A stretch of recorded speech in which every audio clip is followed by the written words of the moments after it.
What's the most expensive mistake you've ever made? Maybe you bought a car that broke down the next day. Maybe you spent way too much on a pair of sneakers you never wear. Now, imagine spending the equivalent of millions of dollars on an invention you designed yourself. An invention you were so proud of, you bragged about it to anyone who would listen. And then, it killed you immediately?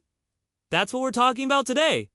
Nobles and rich people who acted like nobles, who poured fortunes into their own creations, and learned the hard way that money can't buy common sense. Let's start with a man who literally built himself a death trap and then happily walked inside. Henry Winstanley was a 17th century English engineer. He was also a property owner, which back then meant he was basically nobility if he had enough cash. Winstanley owned several ships, and he kept losing them to the same deadly rocks off the coast of Plymouth, a place called the Edison Reef.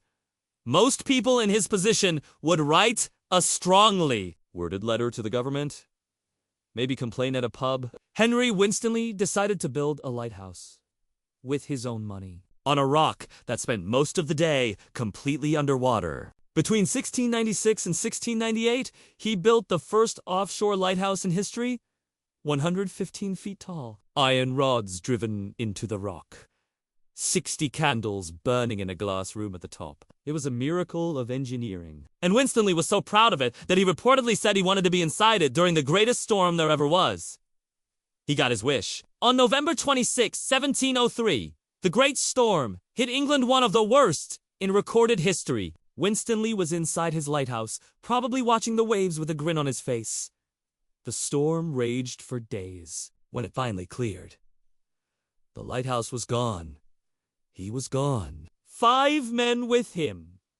Nothing was ever found. He spent a fortune building a lighthouse that couldn't survive the exact thing it was built to survive. And he was inside, enjoying the show. Now, our next guy didn't die in a storm. He died in bed. And that's somehow even more ironic. Thomas Midgley Jr. wasn't a noble by title, but he was a millionaire. Chemist and his inventions made him rich enough to act like one. Midgley invented 2 things that changed the world. And by changed, I mean nearly destroyed it.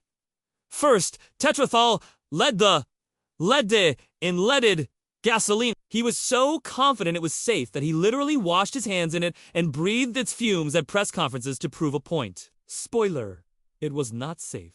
It poisoned the atmosphere and caused immeasurable health damage across the globe. Second, he invented chlorofluorocarbons, CFCs, the stuff that ate a hole in the ozone layer. So this one man is responsible for 2 of the biggest environmental disasters in history. Millions dead, planet damaged. So how did he die?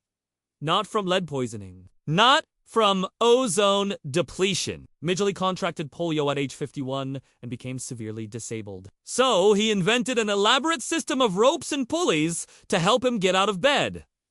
He designed it himself. He built it himself.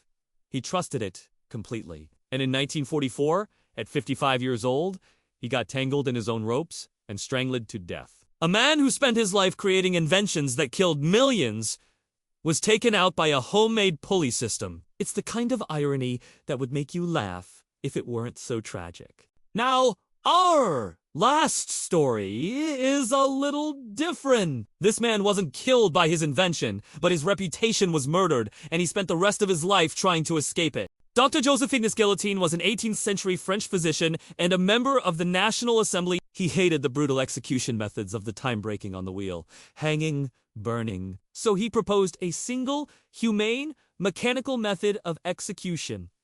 Quick, painless, equal for all. He didn't actually design the machine. A German engineer named Tobias Schmidt built it.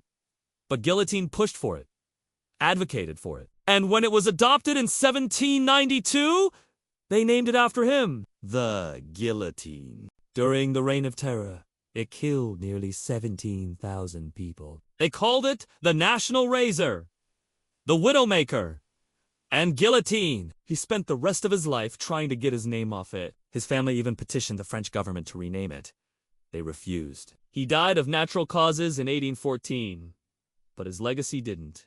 He poured his fortune and his reputation into what he thought would be a humane invention, and it became the symbol of state-sanctioned mass murder. So what's the pattern here? Henry Winstanley trusted his lighthouse so much he died inside it. Thomas Midgley invented world-changing technology that helped poison the planet and got strangled by bedroom furniture.